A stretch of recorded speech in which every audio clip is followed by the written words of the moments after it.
You hear that music? You see this whiteboard? You know we're up for another episode of Classical Gas. And you know what? That's the only show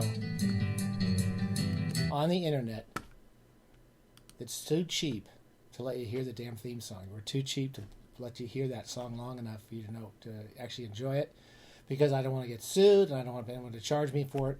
So that's it. We're also the only show on the interweb. We're still the only ones with a blue squirt gun. You're going to see a lot of people out there imitating the blue squirt gun because it's just too good an idea.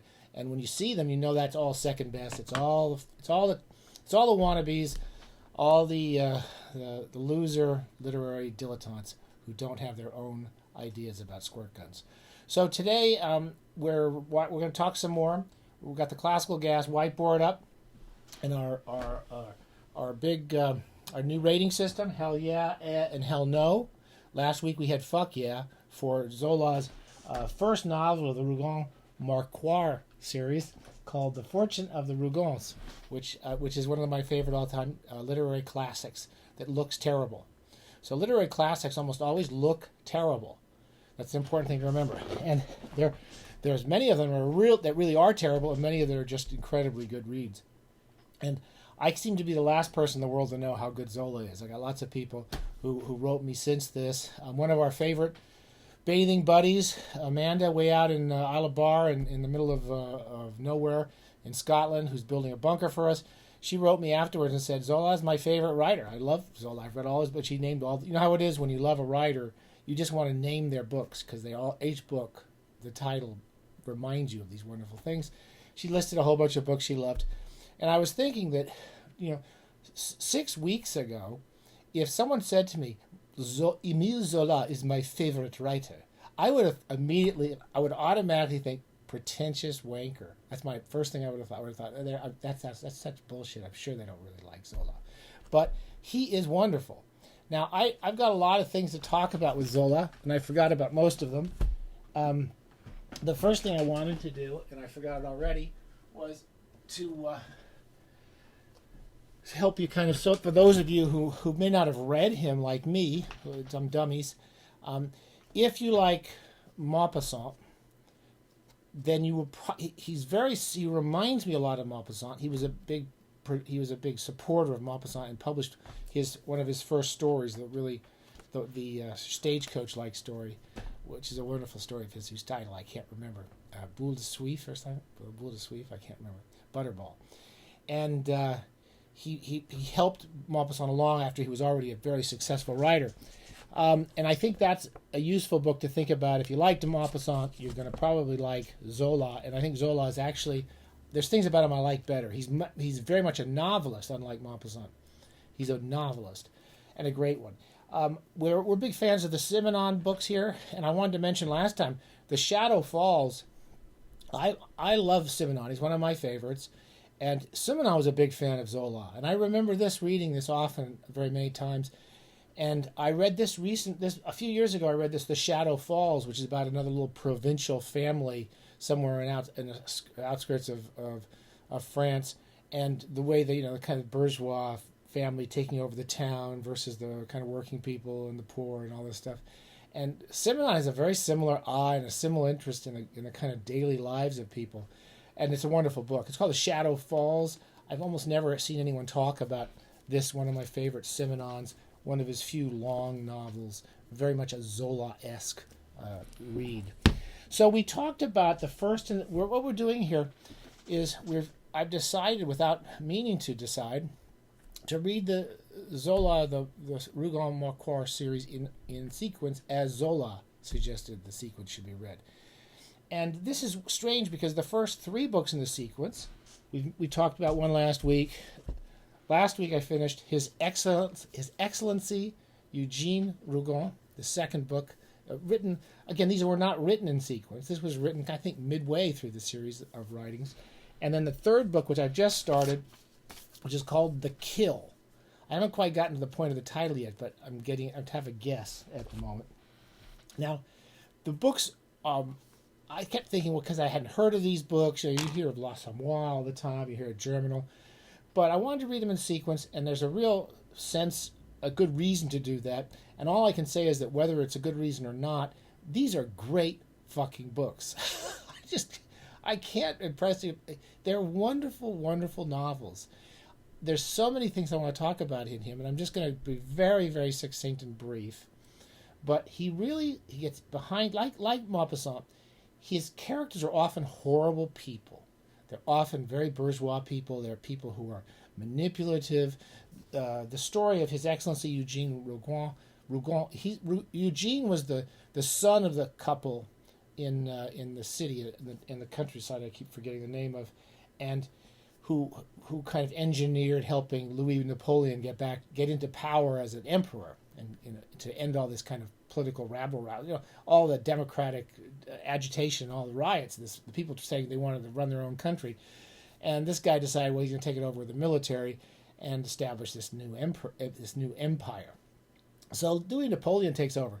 Now that political background, again, that's normally I don't care about that in a book, but what's this book is about all of the kind of creepy bourgeois manipulators like Eugene ROUGON, who's never done anything in his life except manipulate people, and the way he uses the old aristocracy that's still running around and owns everything in Paris, and how he insinuates himself into their groups, and how they all come to him to try to get him to do things for them. And it really is such a modern story of politics as a small group of elites, self-interested. The public in this book in the first book in the series, the public is out there and they're fighting, and there's kids and there's the people from all over the spectrum of the society. This one is all these middle class and aristocratic families. And the two main characters are Eugene, who's at the beginning of the book he's really losing power in the Napoleon government because of various things that have happened. And then throughout the book, he's engineering and manipulating his way back into this government. And then at the end, because his power gets out of the way, he goes a little overboard. He really is a power-mad person, and he's a total dick. He's an asshole. He loses his power, and then at the very end of the book, he comes back into power by pretending to be the bridge between the people and democratic interests in the country and this basically, thug, this basically militaristic thug, this Trump of France in the 1800s. So he's just always looking for his way in, and he's surrounded by these other people. There's another character who's this woman, and I forget her name already, Clorinda or whatever it is, and she's an Italian girl who's very beautiful. And at the beginning of the book, they think, well, maybe we'll get married or we'll have an affair, and then they decide, no, we're just going to use each other for power. And so they're basically, the whole thing is a dance over 15 chapters. Each chapter is set at a different period in this history of Eugene ROUGON. And each chapter is wonderful. Every chapter is wonderful. Sometimes Eugene is in it, sometimes he's not even in it.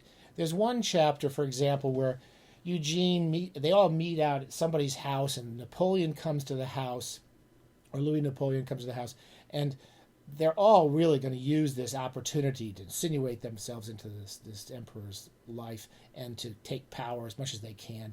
And it's all about them manipulating each other and sucking up to each other and using everything they can. And the woman in it has all sorts of ways of controlling people, and Eugene has ways of using people to control people.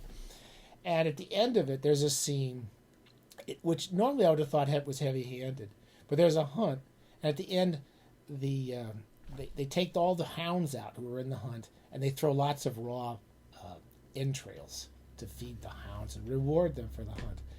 Now, that's the sort of thing that caps a chapter, which is saying, yes, it's the feeding. This chapter is the feeding chapter. It never feels forced. It really feels like part of this world that they're all living in. You are always with these characters, however horrible, and Maupassant can do that as well. And most of the characters in this, well, they're all horrible. I don't think there's actually a character in here who I like at all, but I couldn't help enjoying being with them, if that makes sense. There's so many wonderful passages, and I don't know if I'm going to really have time to read them, but just before the penultimate chapter, in which Eugene is realized he's been thrown out. Actually, his old girlfriend, this woman, manages to insinuate herself in. She sleeps with Napoleon, with Napoleon, and he's on the way out, and he's walking home to see his wife packing up the cutlery, and there's just this wonderful passage. I'm going to read it. He found a cab standing outside the house, and when he went in, he found his wife inspecting the rooms, measuring windows, giving instructions to an upholsterer.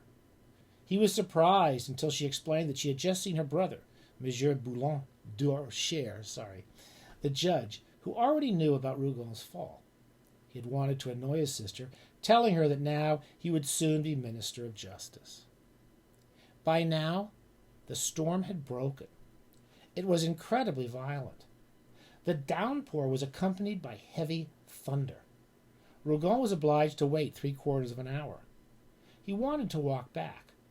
The Champs-Élysées were now a lake of mud, yellow, liquid mud, stretching from the Arc de Triomphe to the Place de Concorde as if the bed of a river had suddenly been drained of water. The avenue was deserted except for one or two brave pedestrians looking for stones on which to step across the puddles.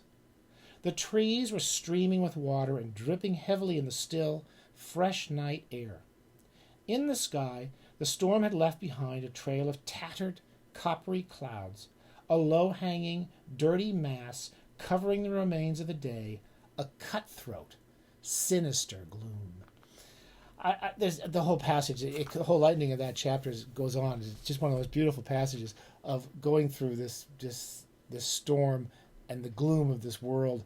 That, and at the end of this passage, the prince, the young prince, is escorted through this muddy storm with this panoply of horses and beautiful coaches, and the contrast between this world of the weather and the real world, which Zola does incredibly well, and this bullshit of the regal people and the special people who control this world, who are basically thugs and are accomplices of people like Rougon. And Rougon comes back in the final chapter. There's one chapter when they're in I think that it's the end of this chapter maybe, where they're all having all these wealthy people are having a charity show where they pretend they're poor people working in restaurants and stuff. It's very funny. It's very moving. You don't feel like you're reading literature. So I really recommend His Excellency Eugene Rougon. It's not talked about very much when I read it. When you see all the books in the bookshops, it's not one of those big classics like Madame Bovary, which is great. And then I'm getting into The Kill. I wanted to talk about The Kill a bit. It's a different sort of book. What's interesting to me about these first three is they're all very different structured books. He has a real gift for doing group scenes, close third person, which is much more close to one person's point of view. He's great at describing the world around them. He's great at the description of natural landscapes and events, like that storm or the lake they pass through at the beginning of this wonderful novel. So Zola, hell yeah, possibly a fuck yeah. Send the children in. Don't let them in here. And I'm going to read Zola for a while, basically. I don't normally like to read more than one book by one writer, but I'm just enjoying him too much. Okay, have a great day. Don't read the newspapers until you've taken your bath and done some decent reading, and then you can dive into the horror of the world. But for 45 minutes or an hour every day, just try to put it all aside. You can't read literature. Literature's not about that stuff. You got to kind of get away from it. You got to clear your mind and have a good hour before we dive back into the idiocy of the political world. Okay, happy bathing. Take care of yourselves.